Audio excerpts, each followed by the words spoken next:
Thanks, Valerie, for coming in. I really appreciate Certainly. your letting us interview you. Sure. Let's start by give me your name, your whole name. My whole name, Valerie Marie Webb. When's your date of birth, Valerie?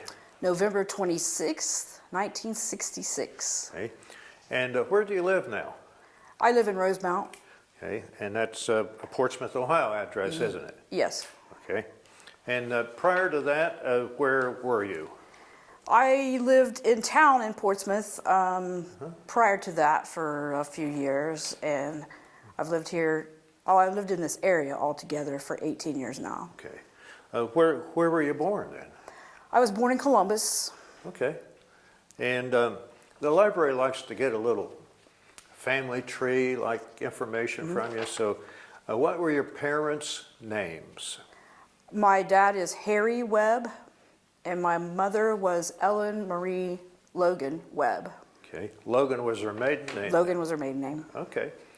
Now, how far back can you go, starting with your dad? Do you know your paternal grandparents? I do. His parents were also Harry Webb, but it was Harry Edward Webb. My father was supposed to be a junior, but they left his middle name out. Okay. So, and his mother's name was Ruby, and her maiden name was Holland. Holly? Holland. Holland, okay. Now how far can you go back from there? I've done a couple of generations on Ancestry. Okay. I know her parents, and I'm trying to think. I don't recall the names of his parents, but I do have it on Ancestry. Yeah. Okay. Where were they from? Were they? They were from Portsmouth. Oh, they were. Okay. They were. Both of my parents were born and raised here, and their parents were born and raised, at least in this area. My paternal grandmother, I believe, was originally from Greenup. Okay. Now let's go over to your mom. How about her parents' names? Her parents were Homard, which is strange. It's Homard, Logan, and her mother was Sarah Marie Logan. Okay. Do you know her maiden name? Her maiden name is Cumbie. How do you? See, it's either, in doing ancestry research, I've discovered it's either Cumbie or Cumby. Okay, all right. So were they English, Irish, German? Where do we go to there? I believe that on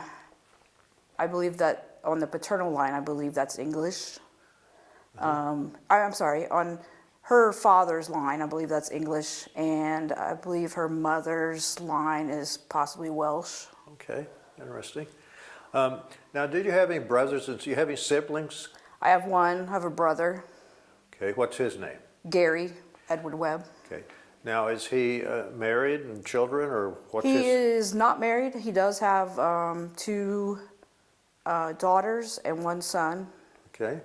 And he is 8 years older than I am. So you're auntie, you're an aunt? I am an auntie. My nieces are both in their 30s. Oh, yeah. And I have a great nephew who's 11 or 12. Whoops, I think he's 12. Oh, my. And I have another great nephew who's his brother, who just turned a year old, 13 months now. Yeah. One? Yeah. Is anybody one? That's amazing. I know. 1 year Pretty old. amazing, yes. And are you married, single, divorced, widowed, separated, all the above? I am single, always have been. Okay. Now, and you don't have any children? You have children? I do not have children, no.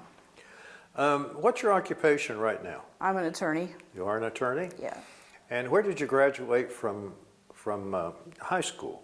From high school, I graduated from Taze Valley High School in Pickaway County. Okay. Now, when you were in high school, did you have a job? Did you work? I think when I was maybe a junior, I worked at like a local ice cream shop. It's a very small town, Asheville is. Okay. It's Asheville, was that what It it was? is, yeah. Okay. And after that, my senior year, pretty early on, I joined the reserve, so Did you? that was my job. What was your reserve unit there? My reserve unit was 363rd Medical Lab in Columbus. A medical lab. It okay. was, yeah. Did you happen to be attached to the 2291st Hospital? Yes. Were you? Yes. That's where I was for Really? a while. Okay. Yes. In Whitehall? Was it still in Whitehall? I believe so. I'm not sure if that unit still exists, but that's where it was when I went there, yeah. After you graduated from high school, what did you do then? I went to basic training in the summer and came back and went to college. You went to school? Okay. Where did you go to school? I went to Capital University. I had to start late in the second semester because I wasn't back from basic and AIT yet. What was your major? Political science. And then after you graduated with a political science degree? I did. Yeah. And then what did you do?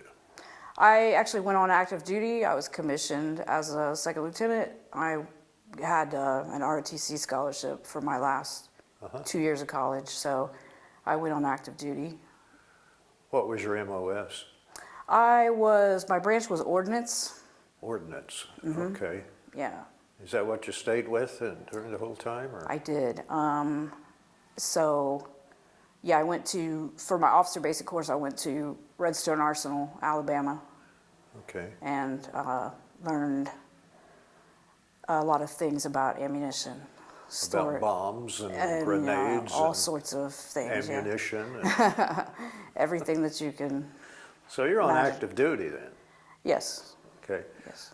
So how long is active duty going to be for you? Is it going to be, was it 2 years or 4 years? My commitment was 4 years. 4 years active duty? I spent a little bit longer than that. Okay. Did you like that? Now, when you were in the reserves, though, you went to enlisted basic training. I enlisted in the reserves when I was a senior in high school. And I was 17. It was 1984. And I, 3 days after I graduated high school, I went to basic training. Where was your basic training for that? It was at Fort Dix, New Jersey. Fort Dix? Yes. I haven't heard of basic training being there. I heard of it being like Fort Knox. Well, this was 1985, so they don't do that there anymore, but Okay. yeah. Did you like basic training, or what did you think about it? Well, I mean, it was, of Basic course. training. Yeah, I mean, it was scary, obviously, at first, especially. Hard, of course.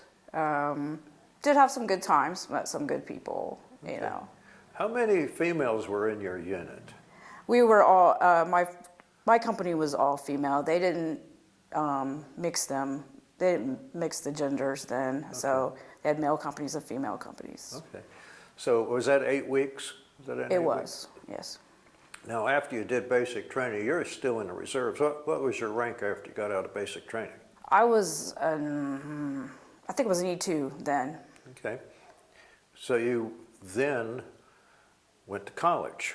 Well, I went straight to AIT first. Oh, AIT. After that, yeah. What was your AIT as an enlisted person? I was a photographer, 84 Bravo.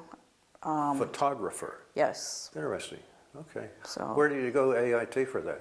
I actually went to Denver, Colorado. There's a Air Force base we were on, Valerie Air Force Base in Denver, and we were an army. You know, obviously the Army. We just had a detachment there, Okay. and so that's where that was. It was about 5 months. 5 months? 5 months. Learning 20 weeks, yeah. 5 weeks or 5 months? 20 weeks. Okay. Yeah. Well, that's interesting. It seems like photography wouldn't be that long. It's there's a lot to it. There's more to it than pushing a button. A whole lot, yeah. Especially then, you know, everything was pretty much manual. Oh, yeah. And we also learned, you know, how to develop and everything too. So. Okay. So now after that, you have that MOS in photography as an enlisted person. So that you're still in our reserves by that time. Still in the reserves, yes. Okay. What did you do then? When I finished AIT, it was just right in the beginning of January of '86. All right. And I started college in that semester. I got permission to start 2 weeks late in that second semester. Okay. Then you had an ROTC scholarship and was commissioned then second lieutenant. Yes, I was. I didn't do the scholarship until my junior year, so I stayed in the reserves until I got the scholarship, and then it's a requirement then to leave the reserves and just be an ROTC. Okay. So then you're on active duty for a while, aren't you? And then you're on active duty, and where were you on active duty? What was your base? What was your station? The first place I went was to the Officer Basic Course in Alabama. I went September of '89 to March of '90. Okay. And then my first actual active duty station was Fort Riley, Kansas, so I went there. Okay. We're getting pretty close here to the activation, war. Yes. Right? When did that happen? The invasion of Kuwait was, I believe it was August 2nd of 1990. We were informed of it then and didn't know what the ramifications would be at that point, but it ramped up pretty quickly. When did you end up over there? We went in October. October of 1990. 90? We had already loaded, we had to load our equipment. We had lots of equipment. We had to load and onto rail cars, and it went to ships and made its way over. And meanwhile, we were waiting just for the day they told us we're going. Do you remember that day? I do. What was that like? I do. Well, we had done our regular PT in the morning. I believe that was 6:30, and it was October 12th of 1990. There was a little bit of snow on the ground. It was pretty cold in Kansas at that time, and we got finished with PT, did our regular, morning routine. You showered, all that stuff, get dressed, and we were mostly doing just training, just as much as we could to just be busy since we didn't have any equipment. We knew we were going. So in the afternoon sometime, company commander called all the lieutenants in and all of us platoon leaders. So we came in and he informed us today's the day. We're going. So we, of course, went back to our platoons and informed them, and everybody had to go get their stuff they already had packed, hopefully, and take care of anything final, make phone calls, whatever, what have you, and then report back to the company later in the day. And then from there, we loaded up onto trucks, and they took us to a gym on post somewhere, and we filled out paperwork, got a whole bunch of shots, and then we loaded up on buses, and they took us to this airfield in Topeka, Kansas. So you flew to, where did you go then after that? Where did you fly to? We flew on, it was a commercial plane, but it was a commercial charter. We flew from Topeka we landed in Gander, Newfoundland, got off the plane for a little bit, freshened up, get back on the plane. We landed in Paris in the middle of the night. We did not get off the plane. It was just a refuel, resupply. We got right back in the air. We landed.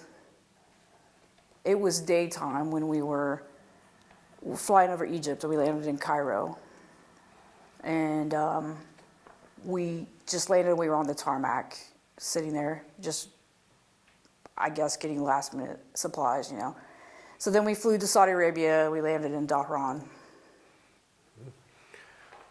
What did you think about all of that? What did you think about going to war? I mean, at the time, it was pretty exciting. I mean, you know, just because it was, you know, we don't know what's going to happen. We're just, you know, gearing up for whatever's going to happen. We don't know. And you know, kind of the excitement of not knowing where we're going, not knowing what's going to happen, what we're going to do. So, yeah. What did your parents think about you being in the Army in the first place? Well, my mother, she was not very happy about it. Because my father had been in the service and my brother before me.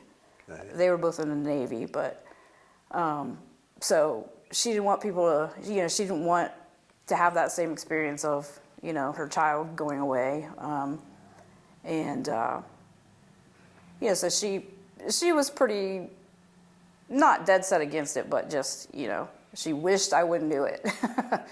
Was your dad in Vietnam, perchance? He was not. He was, let's see, he was in the Navy and he was too young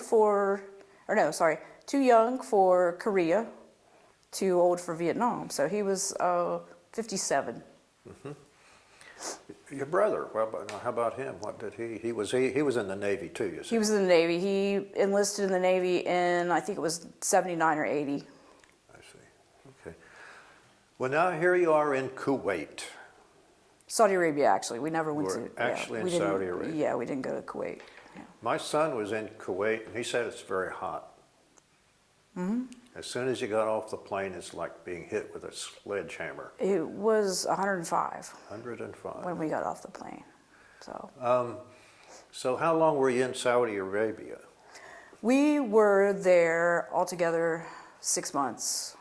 In Saudi Arabia? Yes, we were supposed to, as far as the op plan was, we were supposed to go into Iraq, into Western Iraq, in 3 days. G+3 days after the ground war started. But then, of course, it didn't last that long, so we did not. But we were close to there.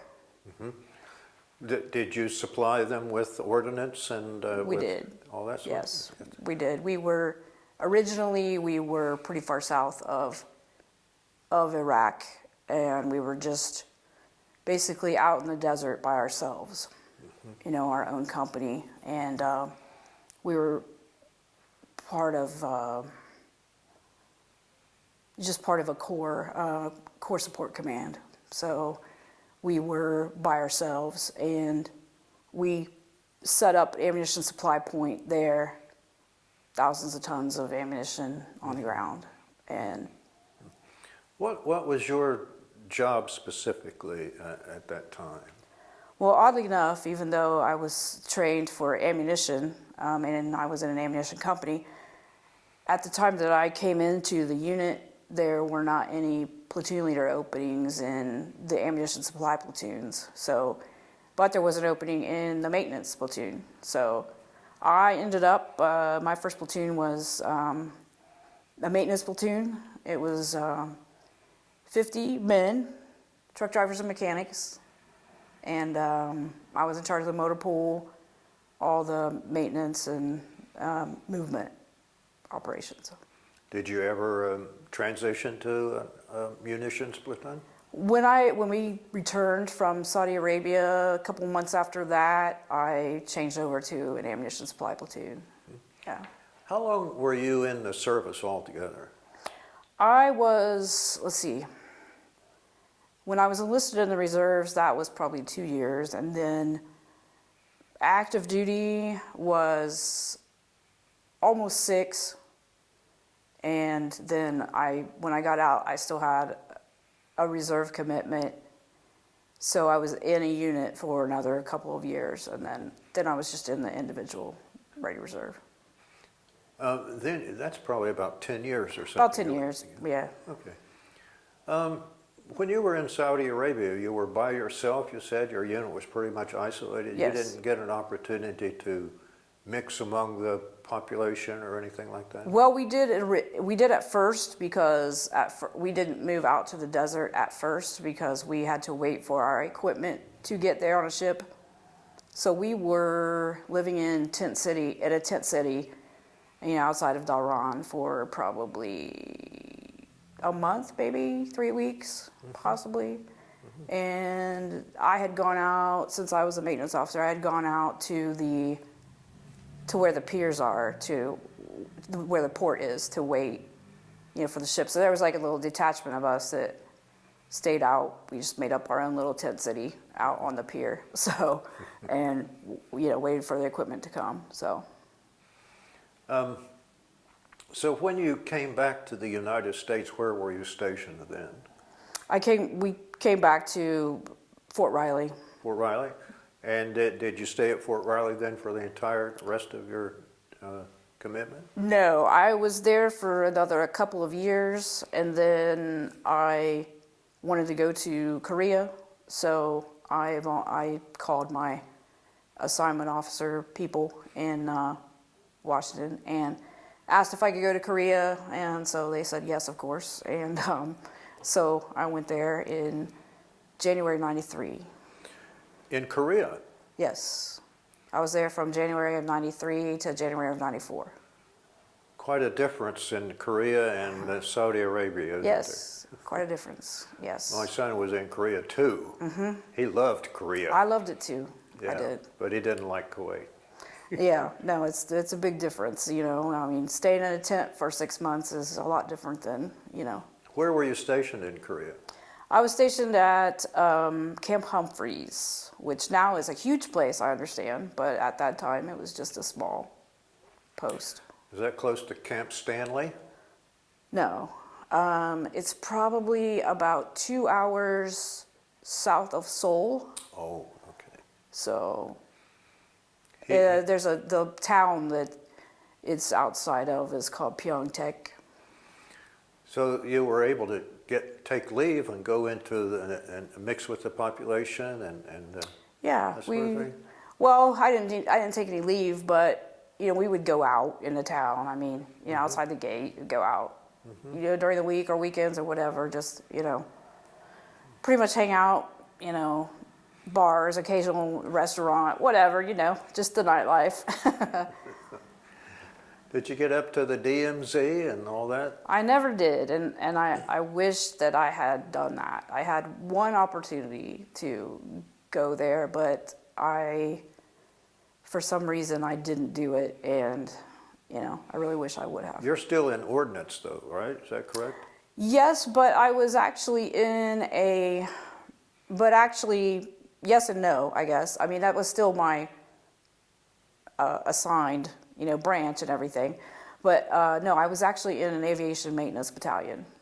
You're back into maintenance. I was, but it's aviation maintenance though. Aviation, so, right. And I was not, I was actually in the headquarters though of that. So I was at that time I was a first lieutenant, and I started as staff in the materiel section, and then I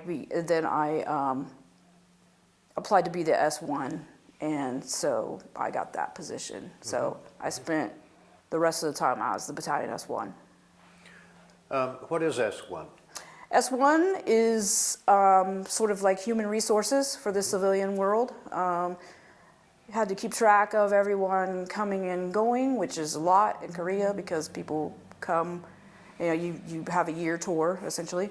So everyone who's coming in and going, we take care of all awards, evaluations, promotions, anything that has to do with human resources, basically. Assign people to platoons or whatever when they come in, or to companies in this case. And we had the battalion was about 750 people. It was a big battalion. So. When did you leave Korea? Left in January 1994. Go back to Fort Riley? No, went back. I had to go back. I had to go to my officer advanced course, which was actually, at that time, became a combined logistics course. So instead of just having ordnance people, you also had quartermaster and transportation officers. So it was at Fort Lee, Virginia. Fort Lee, Virginia. Yes. Okay. So eventually you're going to get out. It sounded like almost like you wanted to make it a career. I did originally, yeah. Okay, why did you get out, if you don't mind my asking? Well, I had decided I had always wanted to go to law school, and I didn't have an opportunity to do that while I was in the Army. But also, I had started having some issues with all the running and everything. I'd started having some issues with my shins. It started out as shin splints, but then I started getting stress fractures in my tibias, like both tibias. So, and that never really cleared up. They would heal, and then I'd go back to it, and that would come up again. So, so I knew that because after the advanced course, I knew that I was going to have to run a lot more. And the next position that I was going to be looking for was company command. And you have to be able to do that, so. Right. So after you got it, what was your rank when you got out? Captain. I had just been promoted to captain when I got out. I was at Fort Campbell then. Mm-hmm. That's in Kentucky then? It is. I did my school, my advanced course for, I think that was about 5 months. And then I was at Fort Campbell. So when was the day of your discharge? When were you discharged from active duty? It was April of 1995. I want to say it was April 1st, April Fool's Day. Okay. So you also wanted to go to law school. Yes. And you did. Where did you go to law school? Capital. When did you go? I started in the fall of 95. When did you graduate? 98. May 98. Well, what did your parents think about you going to law school then? They were really excited about that. Excited about that. Oh yeah, definitely. Okay. Have you kept in contact with anybody that you were in the service with? One or two people. There's one person that I had met in Korea, and she was in our S2 shop there, which is intelligence, and she had left Korea shortly before I did, and then after that she had left the service, but she married someone that she actually met in Korea there. I mean, an officer, and he became a foreign service officer. So they've been around the world. They've lived in lots of places in the world. Yeah. So, and I didn't keep in touch with her. I did for a little while after we got out, but then we sort of lost track because, she was in a lot of different places. But since Facebook came along, we, found each other that way. What kind of awards and medals and all that sort of thing did you get? I got I had 2 Army Achievement Medals and 2 Army Commendation Medals. Okay. And then just the service medals from the Persian Gulf. There were 3 of those, I believe, and then the National Defense Medal and the Overseas Ribbon. Did you bring back any souvenirs from any of those places? I brought back a couple of things from Saudi Arabia. Not any war souvenirs, but just a couple, like things that had Arabic writing on that, and I had a small Saudi Arabia flag and a small Kuwait flag, and While you were in the service, did you meet any famous people? No. Didn't. No, sometimes they'd have USO shows and all that stuff. We never had that. Never had that out. No, we never had that. Okay. What would you say about military life? Did you like it? Did you? I did. Yeah. Yeah, I really did. Living out in the desert for 6 months in a tent is really not all that fun. But at the same time, that's what I signed up for. And, so it was to be expected, I guess. And if I hadn't done that, if for some reason we hadn't gone, I would have been pretty bummed out about that, honestly. So, but yeah, I really liked military life a lot. I really would have probably made it a career if I could have. Well, what about the law? Do you like it? I love the law, actually, yes.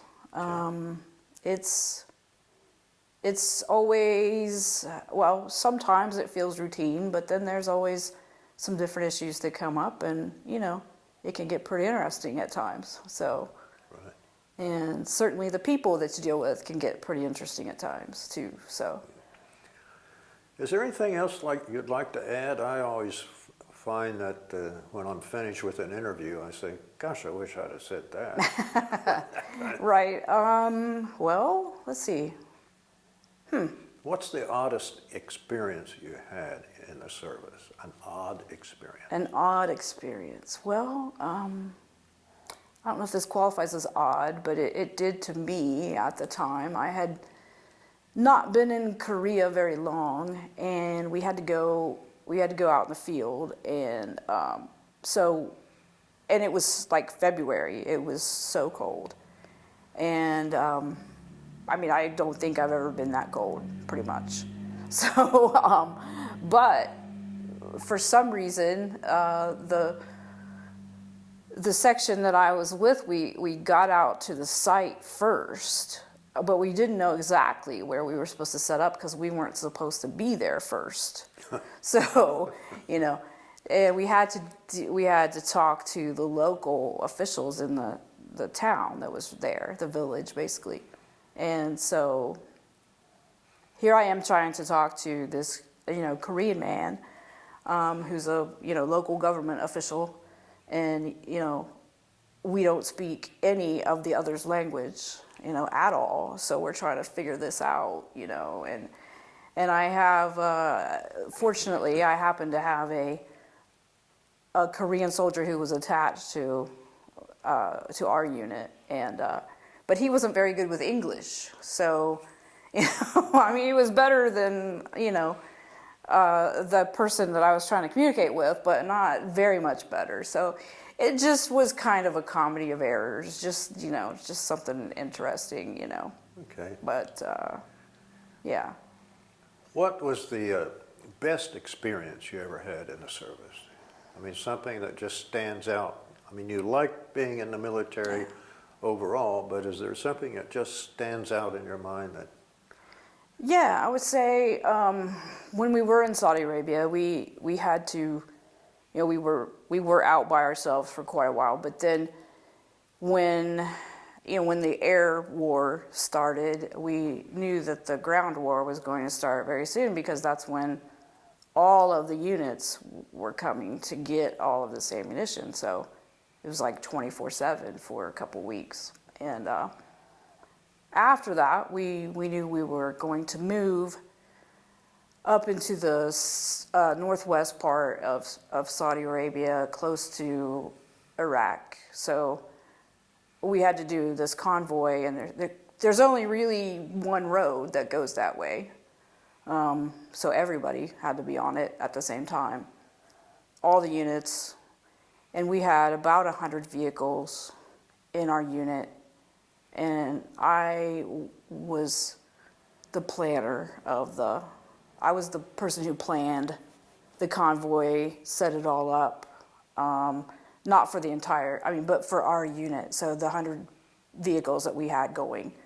So, I had to go to some pretty higher, some higher level meetings that involved the overall convoy and all of that. And, I was a second lieutenant. I had been on active duty 6 months, pretty much. Well, no, I'll take that back. A year, so total. So, it was pretty interesting. I had been in a unit for about 6 months, I should say. So, it was a lot of responsibility, and I didn't get much sleep trying to plan all that out, but it was, I really liked it. I mean, it was just something you could sort of thrive on, you know. Did you ever meet Schwarzkopf? No, never did. Never saw him, never met him. Never met him? No. Okay. One thing I wanted to ask you is I know that you also, as an attorney, you worked for legal services here for a while, didn't you? I did. I worked, that's where I started working because even though my whole family's from here, I never lived here before, but it was interesting that there was an opening here in Portsmouth. So I came down and applied, and the first year that I was here, I was hired under an AmeriCorps grant, actually, to represent victims of domestic violence. So I started my career doing a whole lot of domestic violence hearings and that sort of thing with legal aid. And then after that, there was, you know, I had to apply for like a regular opening, so. How long were you with legal services? 15 years. 15 years? Mm-hmm. Yes. But you left, you know. I did. You're in private practice now. I am in private practice. I have been since the end of 2017. Okay. So about 3 years, yeah. Is there anything else, Valerie, you'd like to talk about? Not that I can think of, no. Okay. Nope. Well, when you get out in the parking lot, you'll think Oh, of there's something. probably, yeah, there's probably something, yeah. Okay. But, Well, thanks very much. I really, really appreciate all you right, coming in. well, you're welcome, certainly. All right.